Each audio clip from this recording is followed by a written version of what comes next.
Good morning. This week is anti-bullying week. Tony set off for home again without having eaten. As usual, one of the older boys had taken his packed lunch, threatening to give him a good hiding. On his way, Tony stopped at the park and sat on a bench, trying to control his anger. As he was a sensitive and intelligent boy, before long he had managed to forget it and was busy enjoying the plants and the flowers. He suddenly saw a wasp flying about among the rose bushes, and it gave him a bit of a fright. While getting away from the roses, a thought came into his head. How is it that something so much smaller than himself could frighten him like that? That was just what he needed to do himself against the older boys. He spent a while looking at the insects, and by the time he arrived home, he had a good understanding of the wasp's trick. It was fear. A wasp could never fight a person, but everyone was so afraid of its sting that they left the wasp in peace. So Tony spent that night wondering what his sting could be. He tried to think of what frightened those bigger boys.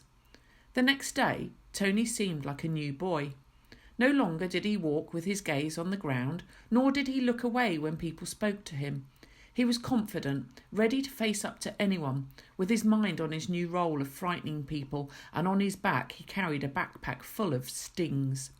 The boy who stole his packed lunch that day ate an extremely hot sausage sandwich. The sausage was so spicy that he ended up crying and coughing. Never again did he want to eat anything belonging to Tony.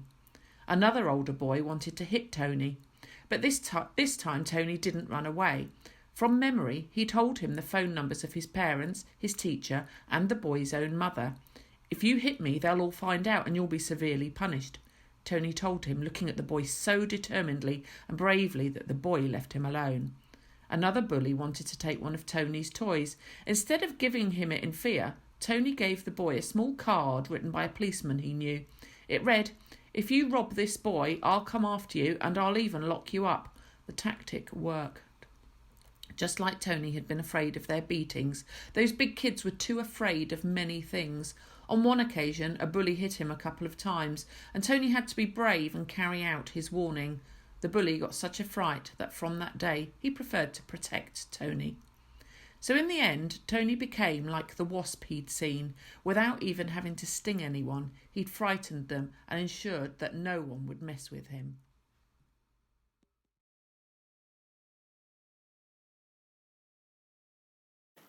Welcome to our anti-bullying assembly.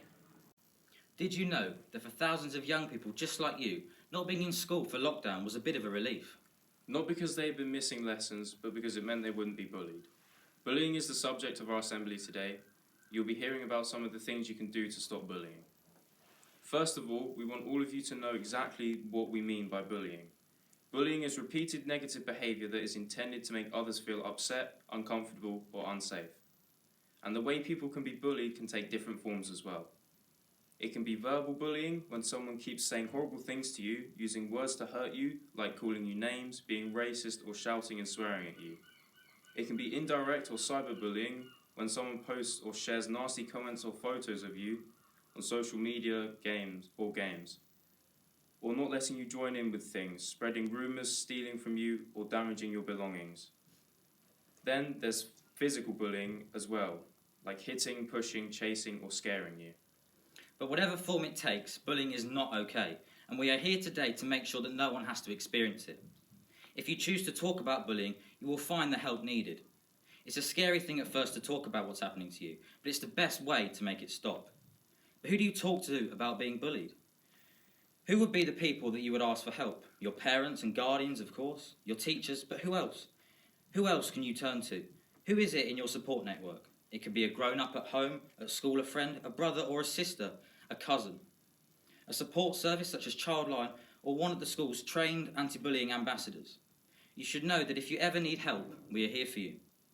Anti-bullying ambassadors are pupils who want to make a difference, who want to help and support you if you're experiencing bullying at school.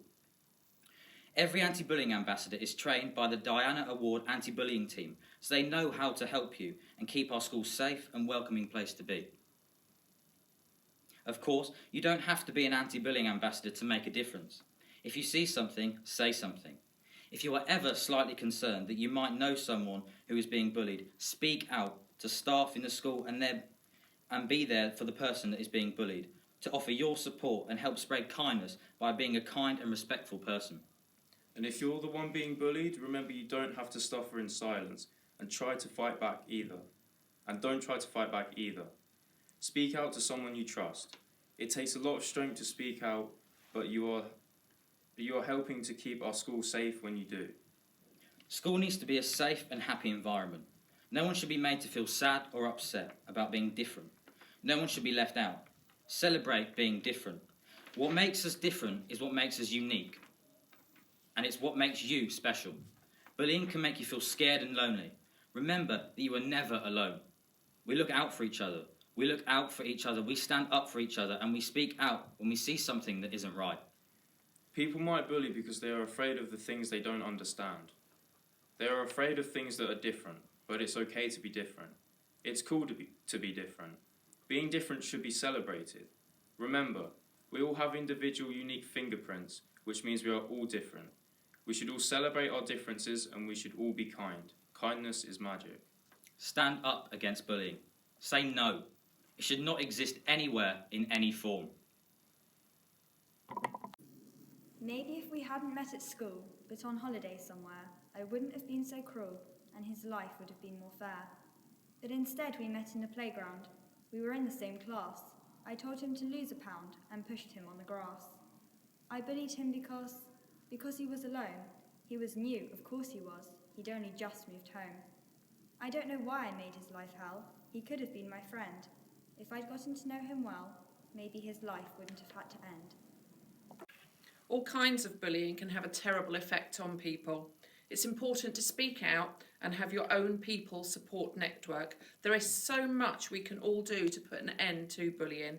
What are you going to do to stand up to bullying?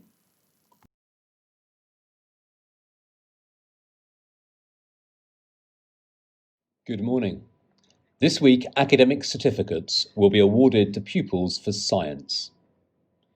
In Remove, IZZY REPPIN for going above and beyond to complete a practical on insulation over half-term.